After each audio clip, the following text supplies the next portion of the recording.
This happened in the summer of 2017 when I took a trip with my best friend Emma to a secluded beach on the Oregon coast.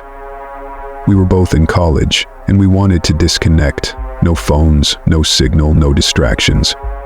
We rented a small beachfront cabin that was so remote the nearest store was 15 miles inland. It was beautiful though.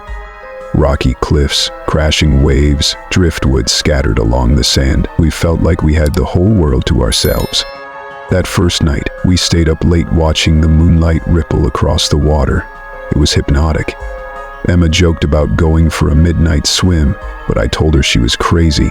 The water was freezing, and besides, it was pitch black out there. She laughed and said she was kidding. At least, I thought she was. I woke up around 3 a.m. to the sound of the cabin door creaking.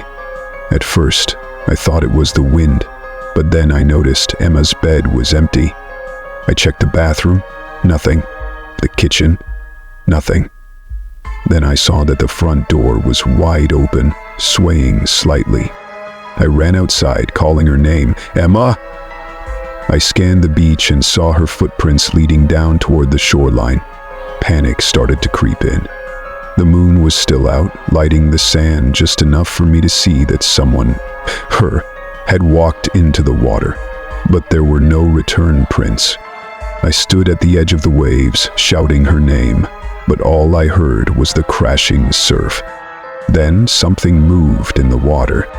At first I thought it was a seal, but it was too big. It looked like a person, half submerged, floating just beyond the break. I screamed her name again, and the shape suddenly vanished, slipping under the waves without a sound. I called the Coast Guard. They searched for days. Boats, helicopters, divers. Nothing. No body, no clothes, just her footprints, and mine. I still dream about that night. Sometimes I see her standing in the surf, calling me out to join her. I haven't been back to the ocean since. I was stationed in Okinawa, Japan. Back in 2006, I served in the Marines, and on our rare off days, a group of us would hit the beach. One particular spot was known among locals as cursed, Shirahama Cove. The older fishermen warned us to stay away after dark, claiming it was haunted by a drowned man. We laughed it off. Ghost stories, you know?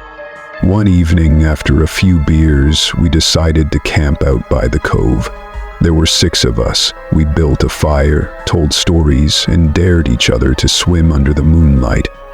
Around midnight, 2 of the guys went into the water, splashing around, shouting. I stayed on the shore, lying on a towel, watching the stars. Suddenly, one of them, DeMarco, screamed. Not a funny, joking scream. A scream that made the hair on my arms stand up. I sat up just in time to see him struggling in the water, shouting something I couldn't make out. The others ran in to help, and they pulled him to shore, coughing and shaking. What happened? We asked.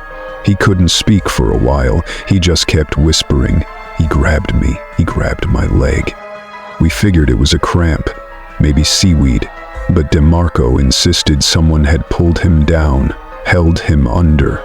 He said he saw a face, pale, bloated, eyes open, just below the surface.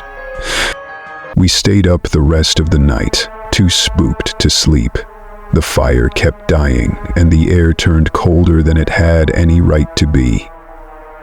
Right before sunrise, we all heard someone humming, a deep, wet sound coming from the water. No one was out there, just black waves moving under moonlight. DeMarco left Okinawa a week later, refused to set foot on a beach ever again. He said the man in the water was waiting for him, and every time he hears water drip, he gets chills. Says he still hears the humming. I didn't believe in ghosts before that night, but something lingers in Shirahama Cove, and it doesn't like being forgotten. I grew up near St. Augustine, Florida, and my family would go to the beach almost every weekend. My favorite part wasn't swimming. It was collecting seashells. I'd walk up and down the shore looking for the perfect spiral or sand dollar. But one summer afternoon when I was 11, I found something that still gives me nightmares. I was walking along the dunes with my little brother, and we stumbled across a strange area, flat, dry sand that looked like someone had recently dug there. It was odd because it was way off the beaten path, past the usual foot traffic. I remember poking the ground with my flip-flop and feeling it sink slightly, like the sand wasn't packed. My brother, being a brat, decided to jump on it. He laughed until the sand collapsed beneath him. He sank down to his waist in seconds, screaming as if something was pulling him. I reached out, grabbed his arms, and pulled with everything I had. We got him out, but not before he had scratches all over his legs. Not from rocks, from fingernails, long, shallow marks that ran up the backs of his calves. He swore something had grabbed him from below. We ran back to our parents, hysterical. When we took them to the spot, it was completely flat again. No hole, no disturbed sand, just smooth shoreline. That night, my brother had a nightmare.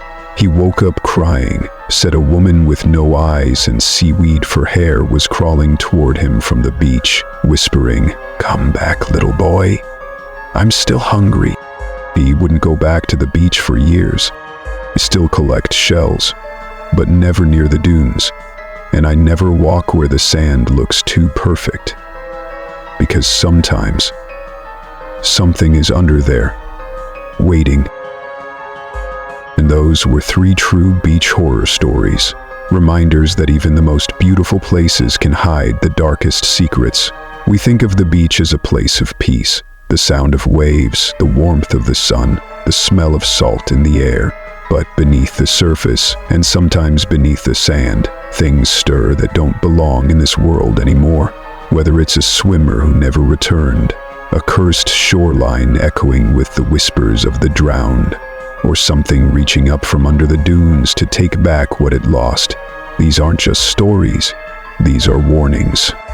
So the next time you find yourself walking alone near the water's edge, or see something just below the surface that doesn't quite move like it should, remember, some things don't want to be found, and others are waiting to find you. If any of these stories gave you chills, let us know in the comments which one stuck with you. And if you've experienced something strange at the beach, we want to hear it. Don't forget to like, share, and subscribe for more real horror stories that prove nowhere, not even paradise, is truly safe.